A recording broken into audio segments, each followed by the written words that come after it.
Now,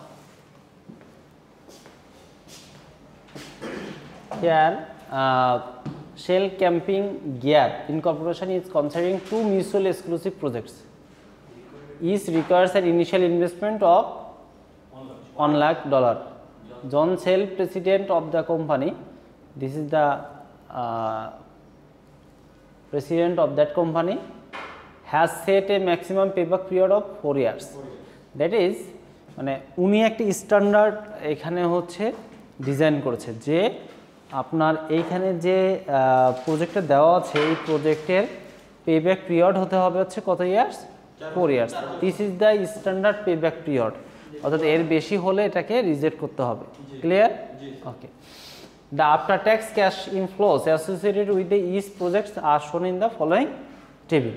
ওকে, এখান থেকে আমরা যেটা করব সেটা হচ্ছে যে পেব্যাক পিরিয়ড নির্ণয় করব এবং এখান থেকে একটা প্রজেক্ট সিলেক্ট করব। তা আমরা জানি স্যার পেব্যাকটা মানে এটা তো বোঝা যায় আমার ওই 4 বছরের মধ্যে আমি যে ইনভেস্ট করলাম ওই টাকাটা টোটাল উঠে আসবে। হ্যাঁ, বেসিক্যালি হচ্ছে আপনার যে টাকাটা আপনি ইনভেস্ট করবেন অর্থাৎ যে কস্টটা হবে এই কস্টটা কত বছরের মধ্যে আপনি ব্যাক পাচ্ছেন, দ্যাট ইজ রিটার্নটা আপনি কত বছরে ব্যাক পাবেন, এটা হচ্ছে পেব্যাক পিরিয়ড। ঠিক আছে, দ্যাট ইজ দ্য পিরিয়ড আপনার number of years to recover the cost, that is called the payback period. Okay, now here the project A and project B, these types of cash flows are mixed cash flows. According to the previous discussion, we have already discussed about this matter. There are 3 cash flows. First is single cash flow, second is mixed cash flow, third is equal or annuity. Okay, that is called installment.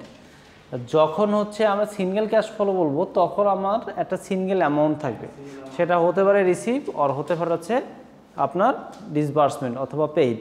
ওকে, আর যখন equal cash flow কথা বলেছিলাম সেটা বলেছিলাম যে আপনার অ্যামাউন্টগুলো হচ্ছে equal থাকবে, অর্থাৎ আপনার ইনস্টলমেন্ট বেসিস থাকবে, অর্থাৎ আপনি 1000 টাকা করে দেখা গেলো পে করছেন, একটা নির্দিষ্ট টাইম পর পরে ওটাই পে করতে হবে, that is called the annuity or instalment.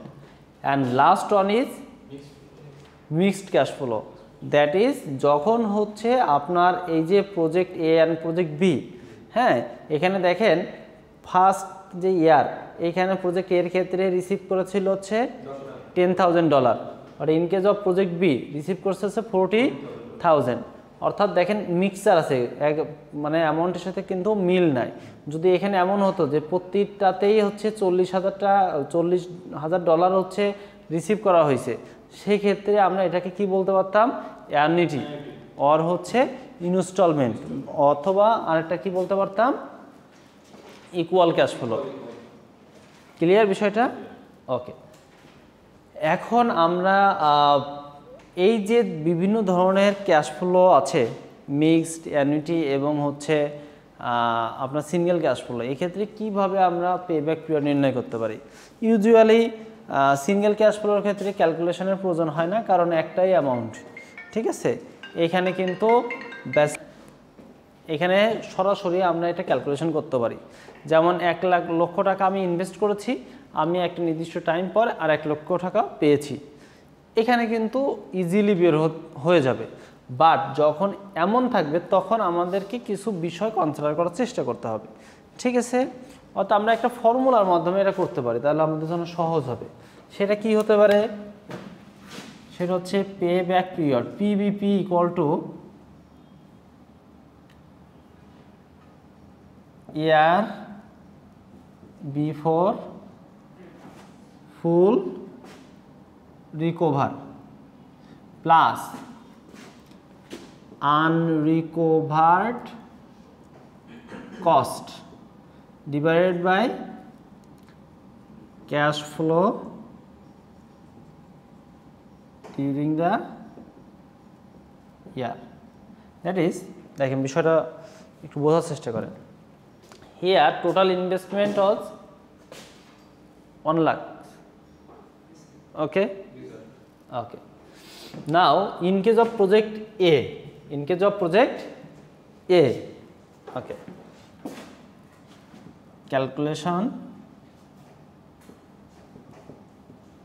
of payback period. Okay,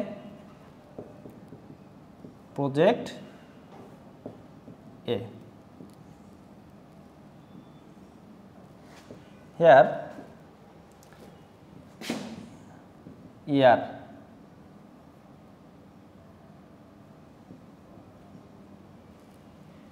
here is 1, 2,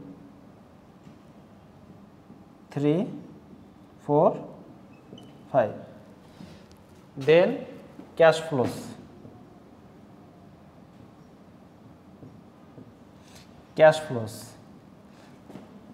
আর এখানে মেনশন করবেন হচ্ছে কিউমুলেটিভ ক্যাশ ফ্লোস। ঠিক আছে, ক্যাশ ফ্লোসে কি কত আছে প্রজেক্টের ক্ষেত্রে? প্রথম $10,000। এটা এই ক্যাশ ফ্লোটা বেসিক্যালি ডলারে কনভার্ট করা হয়েছে, এই জন্য একবারে আমি এখানে লিখছি। প্রথম হচ্ছে 10,000, দেন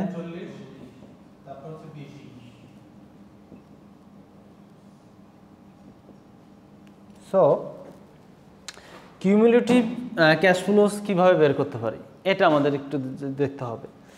কিউমুলেটিভ যে কোনো কিছু বের করার নিয়ম হচ্ছে প্রথম যেটা থাকবে সেটা এখানে বসে যাবে। প্রথম কত আছে? 10টা বসে যাবে।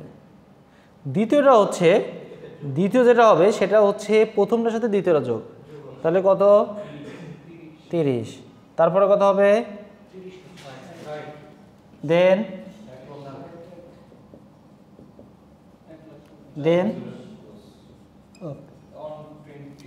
এখন দেখেন, যখন এমনভাবে মিলে যাবে অঙ্ক, তাহলে আর এই ফর্মুলা না দিলেও চলবে, কারণ অটোমেটিক্যালি এখানে মানে অ্যান্সার বের হয়ে গেছে। টোটাল আমার ইনভেস্টমেন্ট অ্যামাউন্ট ছিল হচ্ছে 1 লাখ, আর এইখানে হচ্ছে আমাদের অলরেডি আমি এই ইয়ারে পেয়ে গেছি। দ্যাট ইজ এখানে আপনার অতএব payback period equal to 4 years. ঠিক আছে, পেব্যাক ইকুয়াল টু কত? 4 ইয়ার্স। ক্লিয়ার বিষয়টা? তাহলে এখানে হচ্ছে আপনার কিউমুলেটিভ ক্যাশ ফ্লো বের করলে ইজিলি আমরা এটা ক্যালকুলেশন করতে পারি। ওকে, এটা হচ্ছে প্রজেক্ট এ।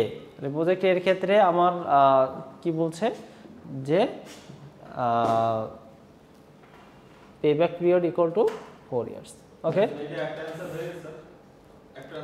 হ্যাঁ এটা হয়েছে। দেন বির ক্ষেত্রে আমাদের কি বলছে? বির ক্ষেত্রে আমার প্রথমটা বলছে 40,000, দেন 20, 10, 20। ওকে, তাহলে প্রথম কত? 40, তাহলে কত হলো? 70। তারপরে এখানে কত দিয়েছে? 90। সেম ভাবে ক্যালকুলেট দিচ্ছে আর কি। হ্যাঁ, ফর্মুলা তখন ইউজ করবো যখন হচ্ছে এরকম মিলবে না, ফ্র্যাকশন থাকবে, তখন আমাদের ফর্মুলা ইউজ করতে হবে। কেন আমার তা করতে যাবো, মানে কেন করবো সেটা? টেবিল তো মানে এমনি করতে হবে, কারণ টেবিল করলে বুঝতে সহজ হবে, এটা ভালো হবে। টেবিল আপনি যেভাবেই করেন টেবিলটা করলে পারফেক্ট হবে, আর যদি আপনি বুঝে যান তারপরে না করলে কোনো সমস্যা নেই।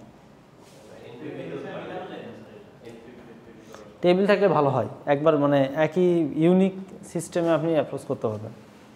ঠিক আছে, আপনি ইউনিক সিস্টেমে অ্যাপ্রোচ করতে গেলে আপনাকে অবশ্যই মানে দুটো তো অলমোস্ট সেম স্যার। আর পেব্যাক পিরিয়ডটা তো স্যার আমরা 4 বছর মিট আপ করে ফেলছি দুটো প্রজেক্টে, এতে দিতে হবে কোনটা অ্যাকসেপ্ট করব? হ্যাঁ সেটাই, যেকোনো একটা ভিত্তিতে করলে হবে না, কোনটা ভিত্তিতে আমরা দেখব নেগোশিয়েট তো এখন মেনশন আছে বাকিগুলো তো। ওকে, এখানে বিষয়টা দেখেন, প্রজেক্ট এ এবং প্রজেক্ট বি দুইটা ক্ষেত্রেই আমার পেব্যাক পিরিয়ড কি হয়েছে, সেম হয়েছে। এখন আমরা জানি মিউচুয়ালি এক্সক্লুসিভ প্রজেক্ট বলতে আমরা কি বুঝি? মিউচুয়ালি এক্সক্লুসিভ প্রজেক্ট হচ্ছে যে দুইটা প্রজেক্টের মধ্যে যেটা ভালো কম্পারেটিভলি সেটা নিতে হবে। অর্থাৎ আপনার 10টা প্রজেক্ট আছে, 10টা প্রজেক্টের মধ্যে সব থেকে বেস্টটা নিতে হবে। মিউচুয়ালি প্রজেক্ট এবং ইন্ডিপেন্ডেন্ট প্রজেক্টের মধ্যে পার্থক্যটা কি? মিউচুয়ালি প্রজেক্টের মধ্যে আমাদের বাজেট কনস্ট্রেন্ট থাকার জন্য আমাদেরকে কি করতে হয়, বেস্ট অনটা সিলেক্ট করতে হয়। But in case of independent project যদি ক্রাইটেরিয়া ফুলফিল করে তাহলে আপনি সবগুলো নিতে পারেন যদি আপনার অ্যাভেলেবেল ফান্ড থাকে, ঠিক আছে? অর্থাৎ এইখানে বেসিক্যালি আমাদের দেখতে হবে যে মিউচুয়াল এক্সক্লুসিভ প্রজেক্ট যেহেতু বলেছে সেহেতু ক্রাইটেরিয়া দুইটার ক্ষেত্রেই ফুলফিল করছে, এও ফুলফিল করছে, বিও ফুলফিল করছে। কারণ হচ্ছে বলা হয়েছে যে 4 বছরে এটাকে আপনার রিটার্ন পাইতে হবে। তো 4 বছর দুটোর ক্ষেত্রেই পেব্যাক পিরিয়ড হচ্ছে 4 ইয়ার্স। ওকে, এখন দেখেন, এখন প্রজেক্ট এ কে আমি সিলেক্ট করব না প্রজেক্ট বি কে আমি সিলেক্ট করব, দিস ইজ দ্য কোশ্চেন। ওকে, এখন একটা মানে বিষয় কনসিডার করলে আমরা অটোমেটিক্যালি এটার অ্যান্সার পেয়ে যাব। মনে রাখবেন যে কোনো বিজনেসে যেটার যদি কখনো এমন সমান হয়ে যায় পেব্যাক পিরিয়ডের ক্ষেত্রে, তাহলে যেটার ক্ষেত্রে হচ্ছে আপনার আর্লি ক্যাশ ফ্লো বড় থাকে সেটা নিতে হবে। কেন বলেন তো? নো, আরেকটা বড় মানে ভালো একটা আছে, সেটা কি? কারণ হচ্ছে আপনি ফার্স্ট ইয়ারে যে টাকাটা পেয়েছেন ওই টাকাটা ফার্দার ইনভেস্টমেন্ট করতে পারেন অন্য কোথাও চাইলেই। তার মানে কি আপনার বেশি মানে জেনারেট হবে, ফান্ড জেনারেট হবে। দ্যাট ইজ আপনার যে কোনো বিজনেসে দুটো বিজনেসের মধ্যে যেটার আর্লি ক্যাশ ফ্লো বেশি থাকবে আপনি ওটা চুজ করবেন। দ্যাটস হয় দেখেন এখানে আপনার কত ছিল,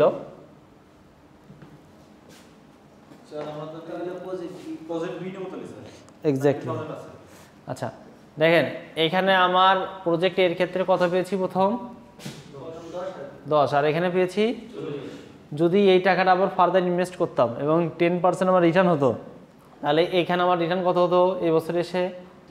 আমার 10% হলে 1000 টাকা বাড়তো, আর এখানে বাড়তো কত টাকা? 4000। তাহলে আমরা কোনটা সিলেক্ট করব? বি। অবভিয়াসলি আমরা বিটাকে সিলেক্ট করব। সো আমরা বেসিক্যালি এইভাবে লিখতে পারি যে in case of mutual exclusive project, ঠিক আছে, based on the problems we can select project B because it generates আর মানে higher cash flows, early higher cash flows, ঠিক আছে। Okay, now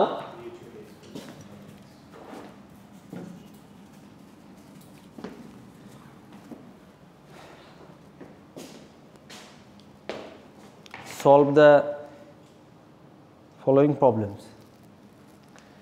Here projects A and project B, mentioning that they are equally risky.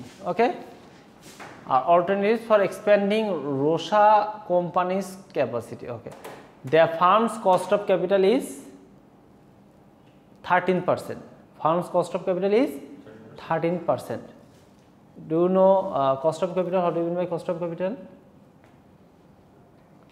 Maximum rate of return that can be accepted. That a firm must earn, not accepted. Basically হচ্ছে cost of capital বলতে বোঝাচ্ছে যে আপনি কোনো একটা ফান্ডে যখন নেন তখন এগেনস্টে আপনাকে পে করতে হয়, সেই ইন্টারেস্ট হোক আর প্রফিট হোক, এটা পে করেন তো, ইসলামী ব্যাংক হোক আর নন ইসলামী ব্যাংক হোক, যেটা নেবেন তার এগেনস্টে কিন্তু আপনাকে পে করতে হয়। এটা হচ্ছে, এটাকে বলা হচ্ছে কস্ট অফ ক্যাপিটাল। এখন আপনি যে ফান্ডটা নিয়েছেন এই ফান্ডটা নিয়ে বিজনেস করবেন, তাহলে কি মিনিমাম টার্গেট কত থাকবে? যে খরচটা হয়েছে এটার জন্য আগে আপনার হয় অ্যাডজাস্ট হয়, এটার জন্য রিকভার হয়।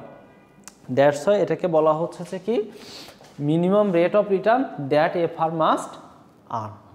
ক্লিয়ার? ওকে, হেয়ার দেখেন তাহলে কস্ট অফ ক্যাপিটালটা হচ্ছে 13%, এটা মনে রাখবে। The cash flows for each projects are shown in the following table. Cash flows দেওয়া আছে প্রজেক্ট এ এবং প্রজেক্ট বি। প্রজেক্ট এর ক্ষেত্রে ইনিশিয়াল ইনভেস্টমেন্ট হচ্ছে 80,000, প্রজেক্ট বির ক্ষেত্রে 50,000। এখানে 5টা ইয়ার দেওয়া হচ্ছে, এর ক্ষেত্রে ক্যাশ ফ্লো দেওয়া আছে আর বির ক্ষেত্রে ক্যাশ ফ্লো দেওয়া আছে। Okay, now at first we will have to calculate the payback period, that is in case of project A. In case of project A, here 15,000, then 20,000, then 25,000, then 30,000, then 35,000. Now calculate or determine the cumulative cash flows. Cumulative cash flows.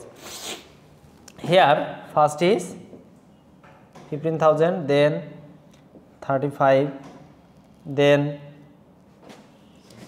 60, then 90, then 125. Okay, clear? আচ্ছা, আমার total investment কত ছিল এখানে এর ক্ষেত্রে 80,000। এখন দেখেন first ইয়ারে আমরা এখানে কিউমুলেটিভ ক্যাশ ফ্লো কত আছে 15, এরপরে তারপরে তার মানে কি এইখানে অ্যান্সারটা এইখানে লুকায় আছে, আমরা জানি না অ্যান্সারটা কোথায় লুকায় আছে, এইখানে আছে। তার মানে আমি এইবার সূত্র অ্যাপ্লাই করার চেষ্টা করব। গতবার সরাসরি মিলে গেছিলো এই জন্য আর কিছু করি নাই, এবার কিন্তু করতে হবে। এখানে কি বলেছিলাম, ইয়ার বিফোর ফুল রিকভার। ফুল রিকভার হচ্ছে কত সালে, মানে কত ইয়ারে, 4 ইয়ারের কোনো একটা জায়গায়, মানে 4 ওর একটা পোর্শনে, ঠিক আছে। তার মানে কি 3 পয়েন্ট সামথিং উত্তর হবে, দেখেই বোঝা যাচ্ছে। তার মানে 4-এর আগে কত আছে, তাহলে এটা হচ্ছে প্রথম 3 হবে, প্লাস ইয়ার বিফোর ফুল রিকভার, বুঝতে পারছেন। ফুল রিকভার 4 নম্বর ইয়ারে হচ্ছে, 4 নম্বর ইয়ারে হচ্ছে না, কারণ এই ইয়ারে যদি ধরেন শুধু 3 ধরেন তাহলে কত 60, আরও 20,000 টাকা কোথায় পাচ্ছেন, 4 নম্বর ইয়ারে পাচ্ছেন না। আচ্ছা, কত টাকা পাবেন আরও, আরে গাধা, এইখানে হচ্ছে 60,000, টোটাল ইনভেস্টমেন্ট আছে 80,000, আরও কত টাকা লাগবে 20,000। এটা আরও রিকভার করতে হবে। কোথা থেকে রিকভার করবেন, এর মধ্য থেকে, দ্যাট ইজ এত years. Clear? Do it.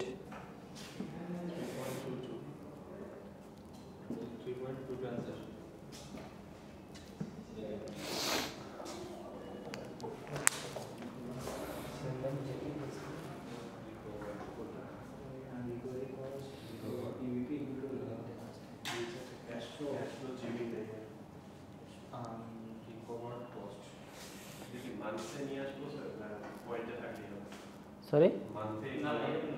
No.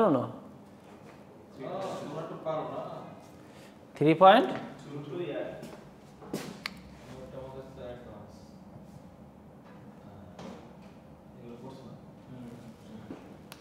3.22 years. Okay. Now considering the project B.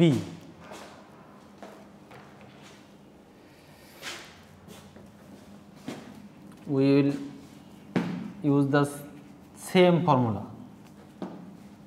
যদিও আপনার অন্য ফর্মুলা আছে, খুব আরও সহজে করা যায়, বাট আমি চাচ্ছি ইউনিক থাক। বিষয়টা ইউনিক থাকলে আপনার অঙ্ক করতে সুবিধা হবে। একইভাবে করবেন সব। তাহলে প্রথমটা আছে 15, সবটাই আছে 15,000।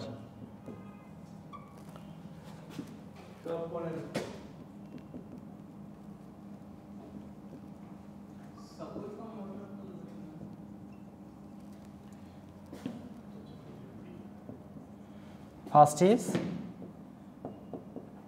15,000, 30,000, 45, 60, 75. Okay. Here total investment was 40 ওই 50। সো আপনার এইখানে আছে, এরপরে এইখানে কিছু টাকা থেকে যাচ্ছে, তাহলে ফুল রিকভার কত? 3-তে একটা অংশ হচ্ছে 3 পর্যন্ত, আর একটা অংশ এখানে থেকে যাচ্ছে। কত টাকা থেকে যাচ্ছে? 5,000 টাকা থেকে যাচ্ছে, কারণ 45,000 টাকা আগেই আমার রিকভার হয়ে গেছে, 5,000 টাকা এখানে আছে। তাহলে উপরে কত হবে? 5। দেন হিয়ার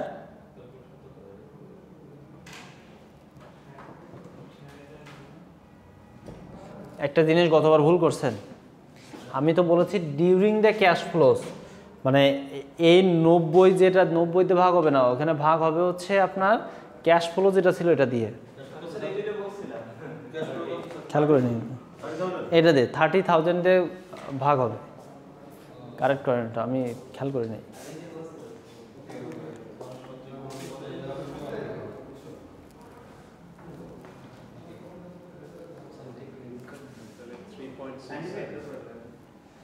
এখানে দেখেন, এটা হচ্ছে ইয়ার বিফোর ফুল রিকভার। ইয়ার বিফোর ফুল রিকভার মানে কি, যে সালে আমার টোটাল রিকভার হয়ে যাচ্ছে তার জাস্ট আগের বছর। তাহলে আমার টোটাল টাকা রিকভার করতে হবে কত? 50,000। তো 50,000 এইখানে এই দেখেন, এখানে কি ফুল রিকভার হচ্ছে? হচ্ছে না। এইখানে যে হচ্ছে, তাহলে তার আগের ইয়ারটা দিয়েছি, প্লাস এই তিন নাম্বার যে দিয়েছি, 3 নম্বর ইয়ার, এই 3 নম্বর ইয়ারে টোটাল কত টাকা হয়েছে? 45। আমার টোটাল ইনভেস্টমেন্ট কত ছিল? তাহলে আমাদের আরও বাকি আছে কত? আচ্ছা, এটাই হচ্ছে আনরিকভার্ড কস্ট, মানে এটা আপনার পাইতে হবে ইন ফিউচারে। দেন হচ্ছে এই যে সালটা আপনি নিয়েছিলেন, এই সালের মানে যে সাল থেকে আপনি টাকাটা নিয়েছেন, মানে নিতে হবে, এখানে কত নিতে হবে? 5,000। কোথা থেকে নিতে হবে? এই টাকা থেকে নিতে হবে, ঠিক আছে? এই জন্য 15,000 ভাগ দিচ্ছে।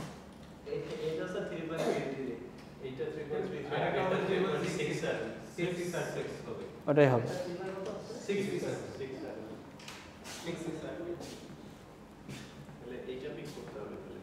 তাহলে আমাদের নিতে হবে হচ্ছে 6-7। না, পে ব্যাক পিরিয়ড কখনো বেশিটা নেবেন না। পে ব্যাক পিরিয়ড সবচেয়ে কোনটা নেবেন? কমটা নেবেন। ক্লিয়ার বিষয়টা? বিষয়টা ক্লিয়ার কিনা? পে ব্যাক পিরিয়ডের concept clear? Now need present value,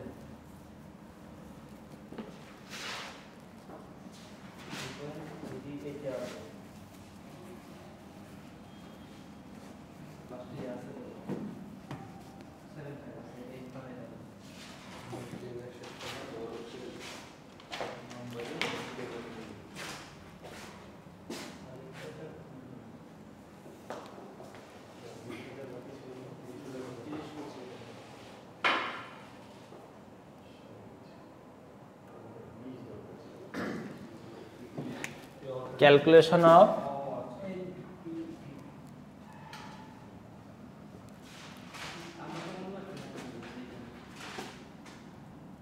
net present value, calculation of net present value.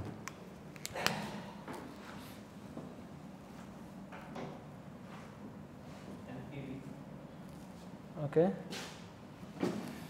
here is year, this is the cash flow,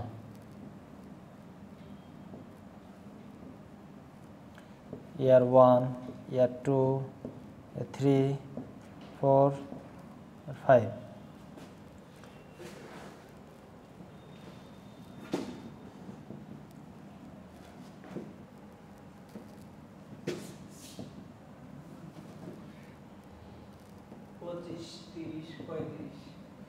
$25,000, 30,000, 35,000।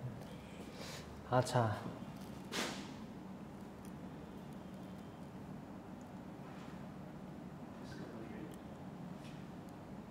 এখানে হচ্ছে ফ্যাক্টর, ঠিক আছে, PV interest factor, PV interest factor, PV if means হচ্ছে PV interest factor. এইখানে in, in বলতে কি বোঝায়? I হচ্ছে ইন্টারেস্ট রেট আর এন হচ্ছে নাম্বার অফ ইয়ার্স। আইটা বলতে বোঝায় আমরা কি, এখানে কস্ট অফ ক্যাপিটাল, এখানে যেটা বলা যায় এটা হচ্ছে কস্ট অফ ক্যাপিটাল, আর এটা হচ্ছে পিভি, টোটাল প্রেজেন্ট ভ্যালু বের করতে হবে। আমরা জানি বেসিক্যালি হচ্ছে নিট প্রেজেন্ট ভ্যালু বলতে কি বুঝি, এটাকে আমরা সংক্ষিপ্তভাবে লিখি হচ্ছে এনপিভি। আচ্ছা, তাহলে আমরা নিট প্রেজেন্ট ভ্যালু বলতে আমরা কি বুঝি, যে total present value minus initial investment. কিন্তু অ্যাকচুয়ালি এটা আমরা সাধারণত ইউজ করি, কিন্তু অ্যাকচুয়ালি হওয়া উচিত কি জানেন, অ্যাকচুয়ালি হওয়া উচিত হচ্ছে পিভি অফ ক্যাশ ইনফ্লোস। এটা হচ্ছে মেন সূত্র, PV of cash inflows minus PV of cash outflows. Basically হচ্ছে ফর্মুলা এমন হওয়া উচিত যে ইনফ্লোর যে প্রেজেন্ট ভ্যালু এবং আউটফ্লোর যে প্রেজেন্ট ভ্যালু, এই দুটার যে ডিফারেন্স, এটাকে আমরা কি বলতে হয়, নেট প্রেজেন্ট ভ্যালু। আচ্ছা, এখন হচ্ছে এই নেট প্রেজেন্ট ভ্যালু আমরা কিভাবে ক্যালকুলেশন করি, তার জন্য আমাদের জানতে হবে যে পিভি কিভাবে ক্যালকুলেশন করা হয়। পিভি কিভাবে ক্যালকুলেশন করি আমরা, PV equal to FB divided by 1 plus I power N, এটা না, এটা কি না? আচ্ছা, ভালো করে বোঝেন, আগে ভালো করে বুঝতে হবে। কিন্তু এটা আমরা এইভাবেও লিখতে পারি, FB into 1 plus I power minus N, লিখতে পারি না? আচ্ছা, লিখতে পারি তো। আচ্ছা, এখন দেখেন এইখানে এই ভ্যালুটা কি, 1 বছর পরের ভ্যালু, তাহলে এটাকে কি ভ্যালু বলবো? এটাই কিন্তু আসলে ফিউচার ভ্যালু। এটা হচ্ছে প্রথম বছরের ফিউচার ভ্যালু, এটা হচ্ছে দ্বিতীয় বছরের ফিউচার ভ্যালু, আর তৃতীয় বছরের ফিউচার ভ্যালু, চতুর্থ অ্যান্ড পঞ্চম। আচ্ছা, আর এই যে পিভিআইএফ বলতেছেন না, এটা হচ্ছে ইন্টারেস্ট ফ্যাক্টর, দ্যাট ইজ এই অংশটুকু, এইটাকে বলা হচ্ছে পিভিআইএফ। যখন সবসময় ইন্টারেস্ট রেট তো সেম থাকবে 13%, বাট এনটা চেঞ্জ হবে। ফার্স্ট হচ্ছে এনটা মানে এন সমান 1 হবে, তারপর 2, তারপর 3, 4 and 5। দ্যাট ইজ এর ফ্যাক্টরটা যদি আমরা এইভাবে করি তাহলে কি আসে, 1 প্লাস আই মানে কি, আই মানে হচ্ছে 13%, 13 আই ইকুয়াল টু হচ্ছে কত, 13%, তার মানে হচ্ছে 0.13, তাহলে 0.13, তাহলে প্রথমটা এই, অর্থাৎ এইখান থেকে আমরা কি লিখতে পারি, 1.13 পাওয়ার মাইনাস 1, প্রত্যেকটা আমরা এইভাবে করতে পারি। না, এটা এইভাবে করলে দ্রুত হয়ে যাবে। এখন ক্যালকুলেটরে আপনি ক্লিক করেন, দেখবেন যে একটা করে চলে আসবে, আপনার পয়েন্টের পরে 3টা করে নেবেন, ঠিক আছে।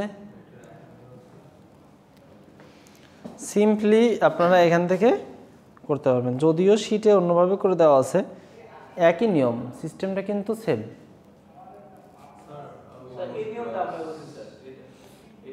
একই জিনিস করেন।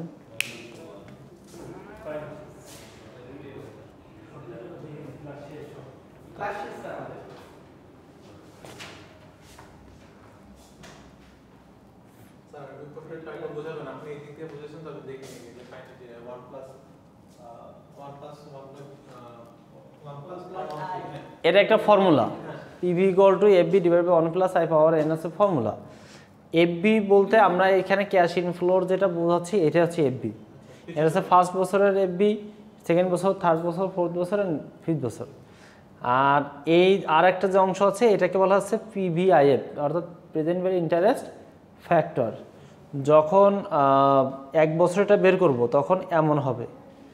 যখন 2 বছর হবে তখন শুধু n 2 দিতে হবে, 3 বছরে 3 দিতে হবে, এই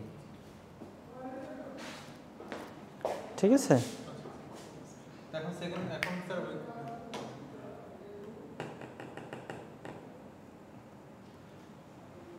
বলেন। ওকে, হ্যাঁ, বেসিক্যালি আপনার এখানে আপনার PVIF দিয়ে আপনার ফ্যাক্টরগুলো এখানে লিখতে হবে, লিখে জাস্ট গুণ করে দিতে হবে, জাস্ট গুণ হবে। আর যদি আপনারা চান যে না আমরা এইভাবে করব না, আমরা হচ্ছে এই সিস্টেমে ম্যাথ করব, সেম কথা। এটা যদি বেটার মনে করেন তাহলে এইভাবে করতে পারবেন, আর যদি মনে করেন এইভাবে বেটার তাহলে এইভাবে করতে পারবেন, যেটা খুশি।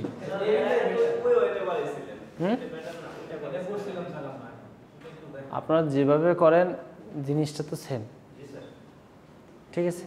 যদি আপনার মনে হয় এইভাবে করবেন তাহলে আপনি, আমার তো লাগতেছেন এটা আপনি বুঝতে পারছেন, প্রথম বছর, দ্বিতীয় বছর, তৃতীয় বছর, চতুর্থ, পঞ্চম, যদি টেবিল মেথডে প্রবলেম মনে হয় তাহলে কেটে দিলাম, সমস্যা নেই তো। একই জিনিস, দুটোই একই জিনিস, সব দেখালে ঘোলাবে না, দুইটা দেখালে ঘোলাবে না। মনে করেন এইখানে যে ফর্মুলাটা ছিল, দেখেন এই সেম জিনিস আপনার PV = FB divide by 1 + I power n, এটা না, এটা সিঙ্গেল অ্যামাউন্টের ফর্মুলা ছিল। এটাকে যখন মাল্টিপল হিসেবে আমরা করতে পারি তখন এইভাবে এক্সপ্লেন করতে পারি।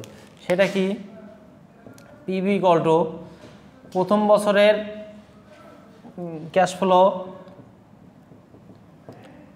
1 প্রথম বছর, দ্বিতীয় বছর CF2 1 + I পাওয়ার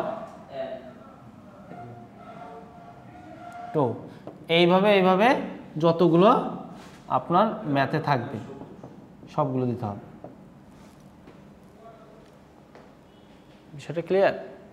আচ্ছা, এখন দেখেন আমি যদি এখন ম্যাথ অনুসারে দেখাই তাহলে ম্যাথের প্রথম ক্যাশ ফ্লো কত ছিল সেটা এখানে দিতে হবে 20,000 প্লাস ভাগ 1 প্লাস আয়ের মান কত ছিল 0.13 পাওয়ার 1। এইভাবে প্রত্যেকটা লিখতে হবে, 5টাই লিখতে হবে। এটা 20 ছিল না 15 ছিল, তা 15 দিতে হবে। 20 বলতেছেন না, বলছেন না কেন? তারপরে কত, 15 পরে কত,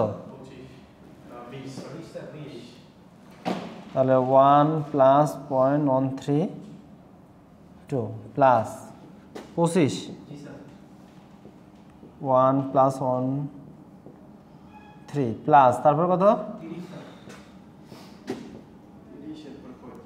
1 + 0.134 প্লাস 35,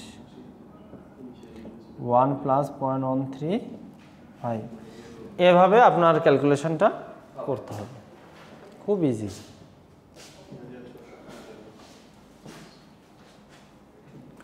খুবই ইজি। বেশিটা, ঠিক আছে। তাহলে এইভাবে আমরা কি করতে পারি, এনপিভি ক্যালকুলেশন করতে পারি। আমি নেক্সট ক্লাসে হচ্ছে কিভাবে হচ্ছে ইকুয়াল ক্যাশ ফ্লোর ক্ষেত্রে আপনার এনপিভি নির্ণয় করা যায় এই বিষয়টা একটু বলবো। সেমভাবে নির্ণয় করা যায়। আপনি যদি মনে করেন এই সূত্রটা ফলো করবেন না, এই সূত্র মুখস্থ করতে ঝামেলা, তাহলে আপনি সেম এই যে ফর্মুলা বলছি সেম ফর্মুলার মাধ্যমেও কিন্তু ইকুয়ালটা ক্যালকুলেশন করা যায়। সেক্ষেত্রে কী হবে, প্রত্যেকটাতে 15,000 হবে, ঠিক আছে। আর আপনি যদি ওই সূত্র প্রবলেম মনে হয় তাহলে এই সেম সূত্রতে করবেন ইকুয়াল এবং মিক্সড। মিক্সডটা তো করলেনই, ইকুয়ালের ক্ষেত্রে শুধু 15,000 করে এখানে বসে দেবেন। এবং আমরা নেক্সট ক্লাসে কীভাবে ডিসিশন নেওয়া যায় মিউচুয়াল এক্সক্লুসিভ প্রজেক্ট বা ইন্ডিপেন্ডেন্ট ক্ষেত্রে এই আপনার এনপিভির মাধ্যমে সেই বিষয়টা দেখানোর চেষ্টা করব। ঠিক আছে, থ্যাংক ইউ।